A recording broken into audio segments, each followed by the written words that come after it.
चटपटी बिरयानी खाने वाला ससुराल।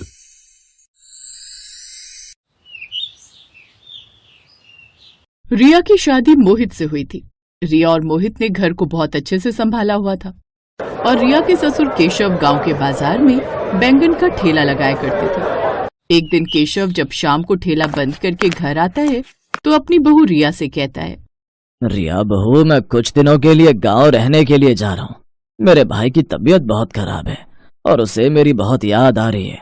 शकुंतला को अपने साथ नहीं लेकर जा रहा क्योंकि सफर करने से उसकी तबीयत खराब हो जाती है और रजनी तुम्हारे घर के कामों में मदद करवा ही देती है, तो तुम घर का अच्छे से ध्यान रखना। ठीक है पिताजी, आप इस घर की बिल्कुल भी चिंता मत कीजिए। मैं सब लोगों का बहुत अच्छे से ध्यान रखूंगी, पर आप भी वहाँ पर अपने खाने पीने का ध्यान रखना और हाँ, अपनी दवाइयाँ ले जाना मत भूलना। हाँ बहू, मैंने तत्काल में टिकट करवा ली है, लेकिन मेरे पास ये 5 किलो बैंगन बच गए हैं। अब समझ नहीं आ रहा कि इन बैंगन का क्या करूं। आप इतनी चिंता क्यों करते हैं पिताजी? जब आप इतने सारे बैंगन छोड़कर जा रहे हैं तो जाहिर सी बात है कि मैं इन बैंगन का कुछ न कुछ तो जरूर बनाऊंगी। दोनों ससुर और बहू आपस में बात कर रहे थे कि तभी वहां पर शकुंतला आती है और कहती है, बहू, आलू बैंगन मत बनाना, मुझे वो अच्छा नहीं लगता। बाकी तू बैंगन से कुछ और बना सकती है तो वो बना ले।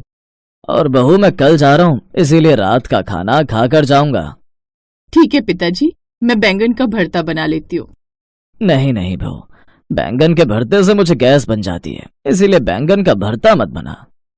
इस तरह अब उसके सास ससुर ये बोलकर चले जाते हैं तो वहीं रिया को समझ में नहीं आता कि वो क्या बनाए, क्योंकि वो आलू बैंगन की सब्जी उसकी सास को नहीं खानी थी और बैंगन के भरते से ससुर को गैस बन जाती। अब रिया बैंगन की तरफ देखकर खुद से कहती है, अब मैं इन बैंगनों का क्या बनाऊं, समझ नहीं आ रहा। हाँ, यूट्यूब से देख लेती हूँ, क्या पता वहां कुछ नया मिल जाए। अब रिया यूट्यूब चेक करती है तो उसे बैंगन बिरयानी नजर आती है, जिसे देखकर उसने कहा, हाँ ये बढ़िया है, सब लोगों के लिए बैंगन की बिरयानी बना देती हूँ। वो थोड़ी चटपटी और स्पाइसी भी होगी और रात के समय में खाने में हल्की भी होगी। अब रिया तुरंत ही यूट्यूब ओपन करके बैंगन की बिरयानी बना देती है और सभी लोगों के लिए खाने को लगा देती है। पूरा परिवार साथ में बैठकर बैंगन बिरयानी खा रहा था। तभी रिया की ननद रजनी ने कहा, वाह भाभी, ये बिरयानी तो बहुत टेस्टी लग रही है, इसे खाकर तो मजा आ गया। इसमें बैंगन है, पता ही नहीं चल रहा। बहू, तू तो अब रोज मेरे लिए ये बिरयानी बना दिया कर, इससे पेट भी भरा रहेगा और स्वाद भी पूरा होगा, क्योंकि नॉर्मल चावल और बिरयानी खाकर वो स्वाद नहीं आता जो बैंगन की बिरयानी में है। इस तरह सब लोगों के मुंह से अपनी तारीफें सुनने के बाद रिया बहुत खुश हो जाती है। जहां सभी रिया की तारीफ कर रहे थे तभी बीच में उसका ससुर केशव कहता है, बहू, मेरी कल सुबह की 9 बजे की ट्रेन है, इसीलिए मैं खाना पैक करके ले जाऊंगा। अगर तुम मेरे लिए ये बैंगन की बिरयानी बना देती तो। पिताजी, वैसे तो बिरयानी खत्म हो चुकी है, पर कोई बात नहीं, आप चिंता मत कीजिए, मैं आपके लिए सुबह सुबह बैंगन की बिरयानी बना दूंगी। और अगर सभी को कल बिरयानी खानी है तो मैं सभी के लिए बैंगन की बिरयानी बना दूंगी, वरना सिर्फ आपके लिए बना दूंगी। अरे बहू, मुझे तो कोई ऐतराज नहीं, वैसे भी रोटियां पचाने में अब बूढ़े शरीर को दिक्कत होती है, इसलिए मैं तो सोच रही हूँ कि बैंगन की बिरयानी ही खा लिया करूं। इससे पाचन भी अच्छे से हो जाएगा और स्वाद भी बना रहेगा। और भाभी, मैं आपके साथ रसोई में खड़ी हो जाऊंगी, आप मुझे सिखा देना कि बिरयानी बनाते कैसे हैं, ताकि कभी आप बिजी हो तो मैं भी बिरयानी बना सकूं। रजनी की इस बात को सुनकर रिया ने अपने मन में कहा, ननद जी, आपको मैं बिरयानी बनाना सिखा तो दूं, लेकिन अगर आपने बिरयानी बनानी सीख ली तो कल को मेरे लिए दिक्कत हो जाएगी, क्योंकि सब लोग आपको ही अपने सर पर चढ़ा कर रखेंगे। वैसे भी ये रेसिपी मैंने सर्च की है, इसलिए रेसिपी मैं किसी को नहीं दूंगी। क्या ननद जी, आपको परेशान होने की जरूरत नहीं है, मैं हूं ना, मैं सब संभाल लूंगी। वैसे भी बिरयानी तो बनानी है, इसलिए ज्यादा काम नहीं, मैं खुद ही सब संभाल लूंगी। आप बस अपनी पढ़ाई और बाकी चीजों पर ध्यान दो। I love you so much भाभी, आप सच में बहुत अच्छी हो। आप मेरा कितना ख्याल रखती हो, मेरे बारे में कितना सोचती हो। भगवान आप जैसी भाभी सभी को दे। रजनी की बात सुनकर रिया सिर्फ मुस्कुराती है, क्योंकि जानबूझकर रिया अपनी ननद को बैंगन की बिरयानी बनाने की रेसिपी नहीं देती। उसे ऐसा लग रहा था कि अगर उसने वो रेसिपी अपनी ननद को बता दी तो उसका प्यार और तारीफ सब कुछ उसकी ननद छीन कर ले जाएगी। खैर, अब अगले दिन रिया सुबह जल्दी सोकर उठती है और अपने ससुर के लिए बिरयानी बनाकर उसे पैक करके अपने ससुर को दे देती है। कुछ देर बाद उसका ससुर भी वहां से चला जाता है। देखते ही देखते सुबह से रात हो जाती है। अब रात के समय रिया आलू गोभी काट रही थी। तभी शकुंतला रसोई में आती है और अपनी बहू से कहती है, बहू क्या बना रही हो आज? माँ जी, आज रात को आलू गोभी की सब्जी बना रही हूँ। सोच रही हूँ कि आलू गोभी की सब्जी के साथ थोड़ी सी रोटी और चावल बना। बहू, चावल उबालने की जगह मेरे लिए थोड़ी सी बैंगन की बिरयानी बना दे। वैसे भी बैंगन जल्दी खराब हो जाते हैं। अब तुझे तो पता ही है कि तेरे ससुर जी बैंगन छोड़कर गए हैं, इसीलिए मैं तो कहती हूँ बैंगन खराब हो उससे पहले बैंगन बनाकर खत्म कर दे। हाँ माँ जी, क्यों नहीं। इस तरह रिया अपनी सास की बात सुनकर बैंगन की बिरयानी बनाने के साथ साथ आलू गोभी की सब्जी भी बनाकर रखती है। समय गुजरता है और गुजरते समय के साथ रिया के ससुराल वाले आए दिन बैंगन की बिरयानी खाया करते। लेकिन बैंगन की बिरयानी रोज रोज खाकर अब रिया काफी परेशान हो चुकी थी, जिसे देख रिया खुद से कहती है, अरे हद होती है भला, इतनी बैंगन की बिरयानी कोई कैसे खा सकता है। मैंने तो गलती कर दी अपने ससुराल वालों को बैंगन की बिरयानी खिलाकर, क्योंकि मेरा ससुराल अब कोई मामूली ससुराल नहीं बल्कि बैंगन की बिरयानी खाने वाला ससुराल बन चुका है। अरे मैं परेशान हो चुकी हूँ बैंगन की बिरयानी बना बना कर और इन्हें खिला खिला कर। एक काम करती हूँ, इन लोगों से एक बार बात करके देखती हूँ। अब बैंगन की बिरयानी खाने का मन नहीं करता और ना ही बनाने का। मैं तो कहती हूँ आज हमें कुछ नई चीज ट्राई करनी चाहिए। नहीं बहू, हमें तो बैंगन की बिरयानी ही पसंद है, हम तो बैंगन की बिरयानी ही खाएंगे। शकुंतला रिया की एक बात नहीं सुनती और बेचारी रिया इस तरह बैंगन की बिरयानी बनाकर अपने ससुराल वालों को खिलाया करती। ऐसे ही एक दिन रिया अपने पति से बिरयानी ना खाने की बात करती है, जिस पर मोहित कहता है, अरे रिया, तुम्हें भी तो बैंगन बिरयानी में कम समय लगता है, तो तुम्हें बैंगन बिरयानी बनाने में दिक्कत क्या है? हम लोगों को बैंगन की बिरयानी खाना अच्छा लगता है, इसीलिए हम तुमसे रोज बैंगन की बिरयानी बनवाते हैं। जहाँ मोहित ये सब बोल ही रहा होता है कि इतने में वहाँ रजनी और शकुंतला भी आ जाती हैं और उन दोनों की बातें सुन वो दोनों कहती हैं, हाँ भाभी, और मैंने तो आपको कहा ही था कि मुझे बैंगन की बिरयानी बनाना सिखा दो, लेकिन आपने मुझे सिखाया नहीं। वैसे सच कहूँ तो बैंगन की बिरयानी बनाने में प्रॉब्लम नहीं होनी चाहिए, क्योंकि बहुत ही आसान लगती है। और बहू, मेरी उम्र 55 साल की हो चुकी है, जिस कारण ना तो मुझसे रोटियां तोड़ी जाती हैं और ना ही बचाई जाती हैं। अरे इस बुढ़ापे में बैंगन की बिरयानी खाकर थोड़ा सा जो स्वाद मिल रहा है उसमें भी तू नखरे कर रही है। रिया उन सब की बातें सुनकर अब परेशान हो चुकी थी, क्योंकि ना तो वो बिरयानी खाना चाहती थी और ना ही बनाना चाहती थी। लेकिन उसके परिवार वाले सिर्फ बैंगन की बिरयानी ही मांगते। अब क्या था, और बैंगन की बिरयानी बनाने के दौरान वो खाने में कुछ ज्यादा ही मिर्च डाल देती है। अब थोड़ी देर बाद जब सभी लोग बैंगन की बिरयानी खाते हैं तो, हाय दैया, अरे बहू, तूने कौन से जन्म की दुश्मनी निकाली है? हमसे बता दो कि बैंगन की बिरयानी में इतनी मिर्च कौन डालता है? हाय हाय, मेरी तो जुबानी जलकर खाक हो गई। कहा माँ, अरे तीखी तीखी चीजें तो अच्छी लगती हैं, वैसे भी भाभी ने हल्की सी तो मिर्च डाली है। भाभी, अब आप बैंगन की बिरयानी इसी तरह चटपटी बनाया करो। रजनी, तेरा दिमाग तो खराब नहीं हो गया ना? अगर रोज रोज इस तरह तीखा खाएगी तो पता भी है कितनी दिक्कत हो जाएगी। अब मैं तो बैंगन की बिरयानी खाने से रहा। देखो रिया, तुम मेरे लिए और कुछ बना दिया करना, लेकिन ये बैंगन की बिरयानी मत बनाया करो। इस तरह शकुंतला और मोहित की अकल तो ठिकाने आ जाती है। लेकिन अब रिया का टारगेट उसकी ननद थी, क्योंकि उसको तीखा भी बहुत पसंद था और बिरयानी भी।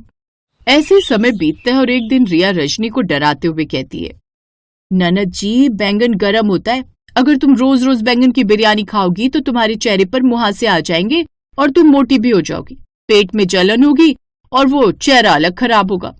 वो देखो, मैं तो कहती हूँ कि अभी तुम्हारी शादी होनी बाकी है, अपनी सुंदर चेहरे पर क्यों इतनी परेशानियां लेकर घूमना चाहती हो तुम? कहते हैं लड़कियों को अपने चेहरे से काफी प्यार होता है, और ऐसा ही रजनी के साथ था। रजनी भी खुद के शरीर से बहुत प्यार करती थी, इसलिए अब वो अपनी भाभी की बात में आ जाती है और वो बैंगन की बिरयानी खाने से मना कर देती है। इस तरह अब रिया का बैंगन की बिरयानी खाने वाला ससुराल एक आम ससुराल बन जाता है और अब उसके घर में बहुत ही कम बैंगन की बिरयानी बनती।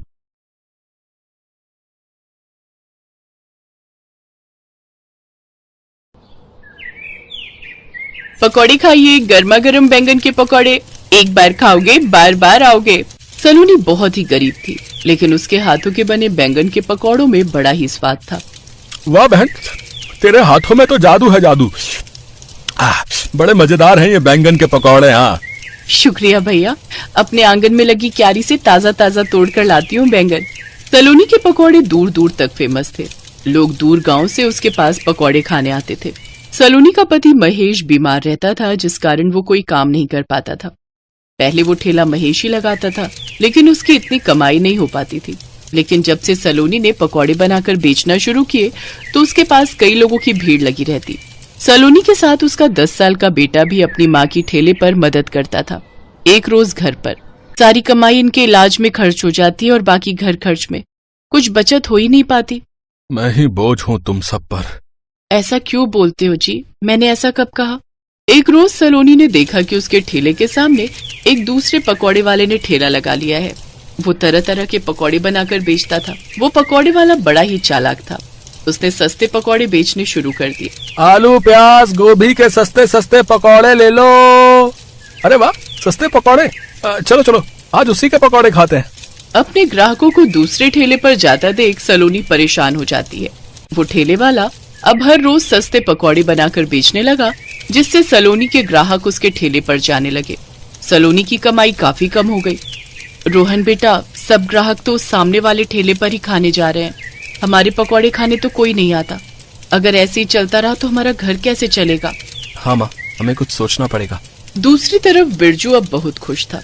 उसकी ठीक ठाक कमाई हो जाती थी। वाह वाह, अच्छी कमाई होने लगी है। लेकिन मेरी आधी बचत तो महंगी महंगी सब्जियां खरीदने में चली जाती हैं। तो क्यों ना मैं अब ग्राहकों को सस्ती और बासी सब्जियों के पकौड़े बनाकर बेचूं। वैसे भी अब तो मेरे ग्राहक बंध गए हैं। गर्मा गर्म पकौड़े होने के कारण वैसे भी उन्हें कुछ पता नहीं चलेगा।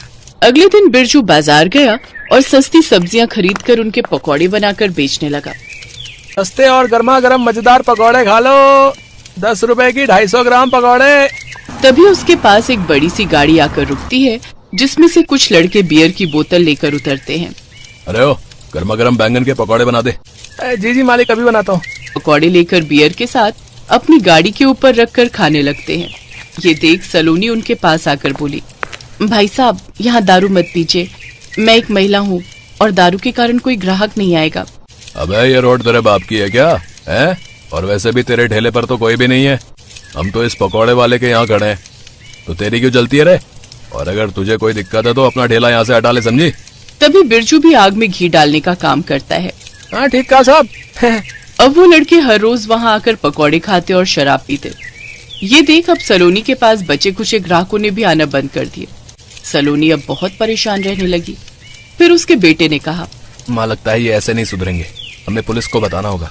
तू ठीक कहता है बेटा। सलोनी ने पुलिस वाले को बुलाया, लेकिन वो उल्टा उसी पर चिल्लाने लगे। तुम लोगों को यहाँ ठेला लगाने की अनुमति किसने दी है? साहब आपके रहते हमें किस चीज की परेशानी है? जरा रुकिए, मैं अभी आया। बिरजू बहुत चालाक था। वो झट से गर्मा गर्म पकौड़े और कुछ रुपए लाया और उस पुलिस वाले को दे दिए।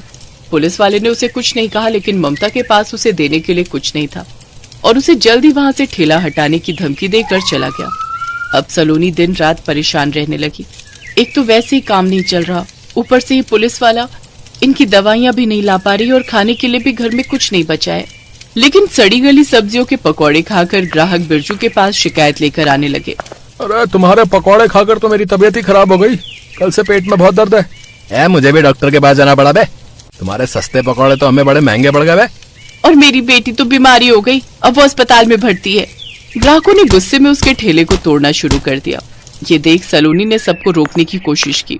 रुक जाइए, इन्हें एक मौका और दीजिए। जो हमारा नुकसान हुआ है उसकी भरपाई कौन करेगा? इसमें इसकी क्या गलती है? आप लोगों को ही तो सस्ते पकौड़े खाने थे, कम दाम में ऐसी ही चीज मिलेगी।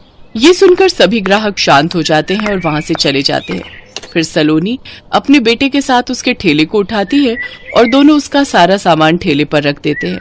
ये देख बिरजू को अपनी गलती का एहसास होता है और वो सलोनी से हाथ जोड़कर माफी मांगता है। मुझे माफ कर दो बहन, मैंने तुम्हारे साथ कितना गलत किया, लेकिन तुमने मेरी फिर भी मदद की। अब से हम दोनों अलग अलग ठेला नहीं बल्कि एक ही ठेला लगाएंगे, जिसमें हम ताजे ताजे बैंगन के पकौड़े के साथ साथ हर तरह के ताजी सब्जियों के पकौड़े बनाकर बेचेंगे।